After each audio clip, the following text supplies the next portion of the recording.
I've always had a very odd relationship with my imagination. My imagination and daydreaming were so vivid as a child that it kept me occupied throughout most days, for better or worse. My dreams were no different. Some days I would have the most breathtakingly vivid dreams that were so beautiful. However, I found out at a pretty early age that this imagination came with a price. The horrific dreams and hallucinations started when I was around 5 or 6. I would have hallucinations of angels coming to me, standing in doorways, holding me in my dreams, and showing me things. Now, being raised in a religious household, you would think that I found this comforting, but they always terrified me.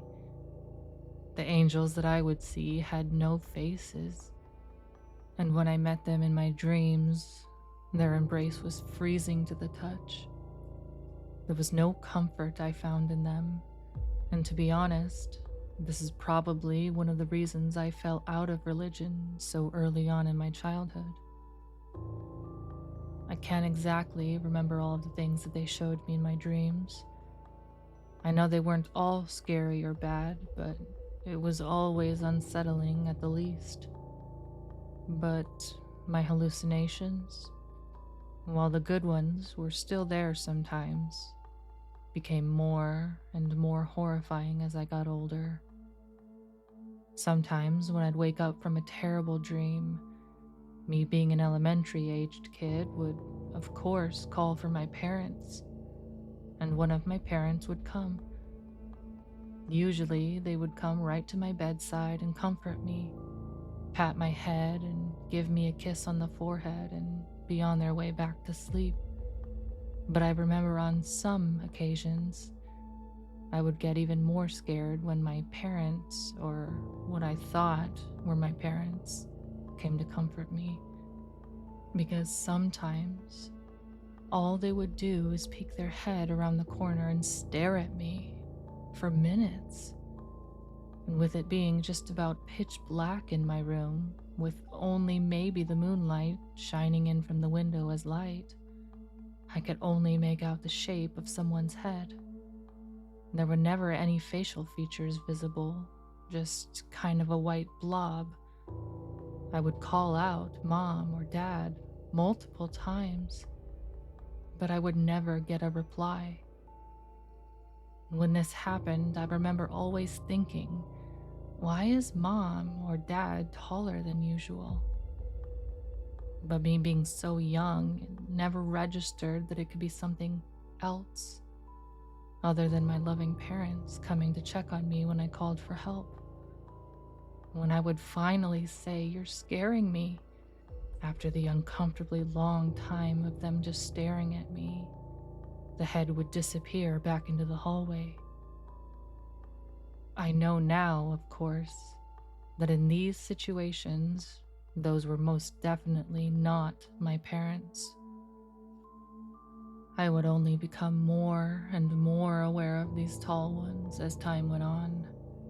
I started seeing them in the events I just described at around age 8, and it got worse at around age 9. I remember being around grade 4, going into one of the school washroom stalls. After I was done, I headed to the sink to wash my hands. The sinks were directly ahead of the stalls, so when looking into the mirror, I had a complete vision of the stalls. I was looking down at my hands while lathering soap on them, and when I glanced back up in the mirror, I could see someone's head peeking from over the stall that I had just come out of. The head had a normal-looking men's haircut. The thing that I noticed first is that there should have been enough of the head visible to see its eyes, or at least its eyebrows. But there was nothing. I completely froze. Even after 14 or 15 years, the memory and the feeling is seared into my brain. It was completely still. I had really hoped that it was my imagination playing tricks on me, I didn't hear a sound coming from the thing.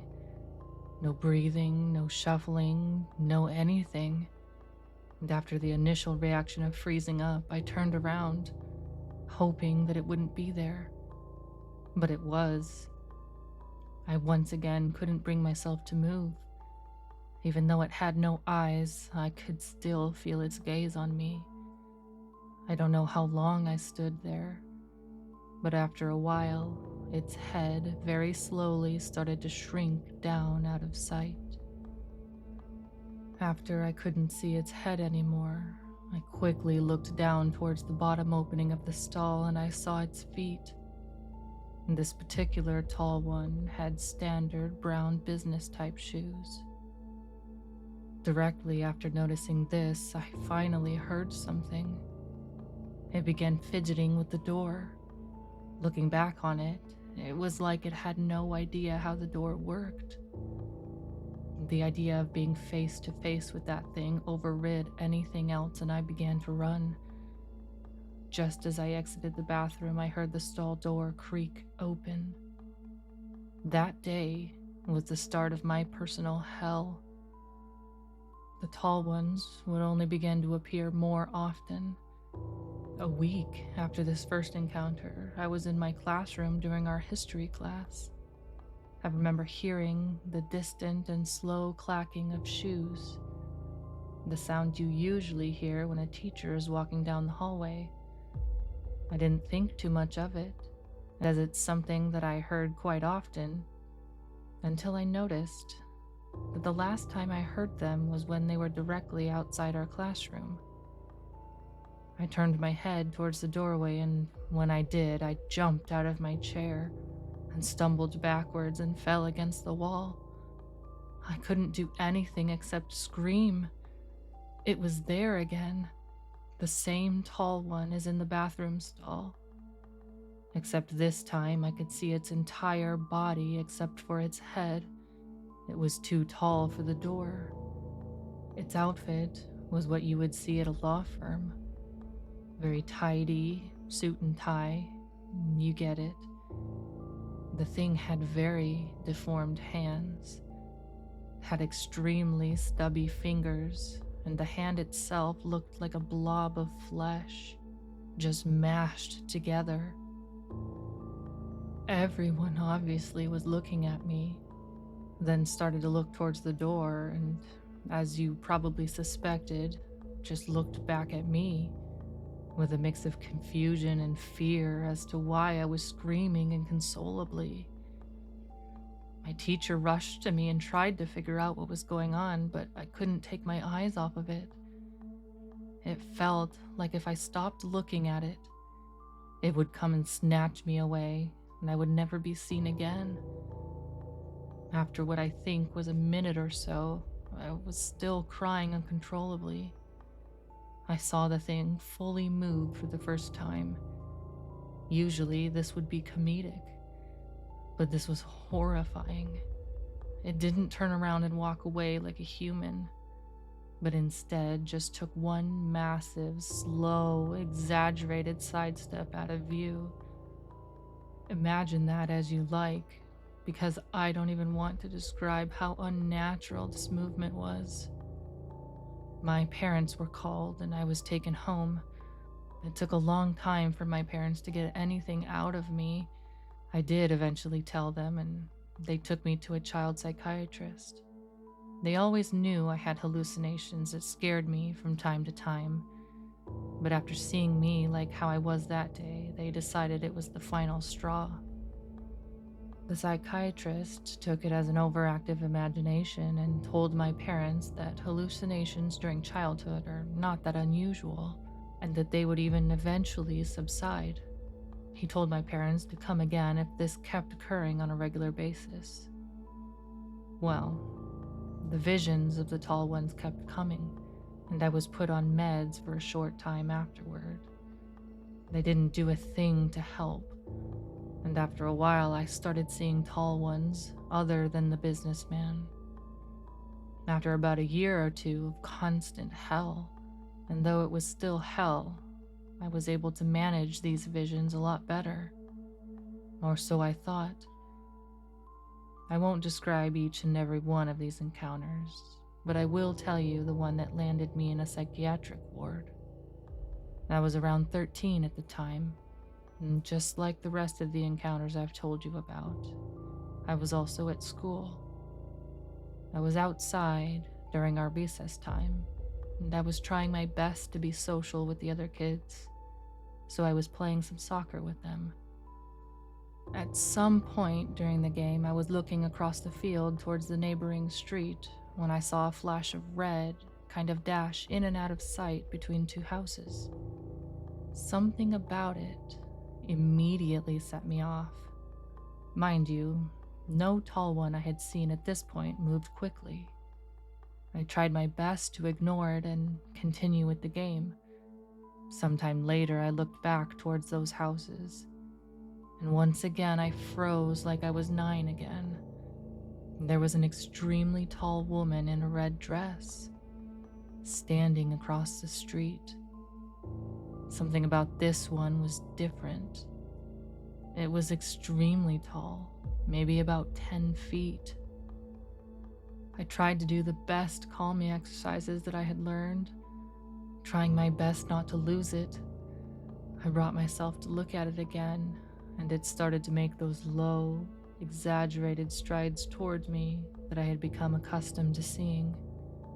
And then, without warning, it started running. This was the most scared I've been in my entire life. This was something new that I couldn't deal with. The way it ran, it was like it was dislocating every bone in its legs. I couldn't even describe it. I screamed and I ran as fast as I could. I ran inside the school and tried to find anyone that could help me. I have no idea why, but I couldn't find anyone inside the school. It was like everyone had disappeared. I heard the door that I entered the school with slam open. Loud, pounding, fast footsteps followed. I knew that it was the tall one. I also heard for the first time a noise coming from the thing itself. It was unbelievably loud, muffled scream, as if someone was screaming into a pillow, except it didn't sound human at all. Something about that noise made me give up. It filled me with such an unimaginable sense of dread that I just stopped running. I heard the sound of the pounding footsteps get closer. I gave myself the mercy of not looking at it before it caught up to me. I basically had accepted my death at this point. The next thing I remember is waking up in the hospital. According to the police, I was in complete hysterics. I lashed out at everyone who would come close to me, trying to calm me down. When I told them what had happened, I learned that I had never actually gone inside the school. It all happened outside in the field. I also had lacerations on the back of my right arm and back, though no one is quite sure where they came from. They assumed that I somehow did it to myself during whatever happened. To make a long story short, I stayed in the psych ward for quite a few months. But funnily enough, the visions of the tall ones completely went away after that.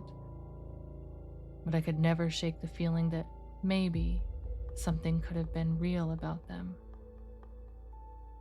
I'm writing this now because 10 years later, I was in a bathroom stall again at work yesterday. I went to go escape from one of my duties for a while to just go on my phone when I heard the bathroom door creak open. And those familiar, slow, clacking footsteps made my entire body go cold. I could recognize them anywhere.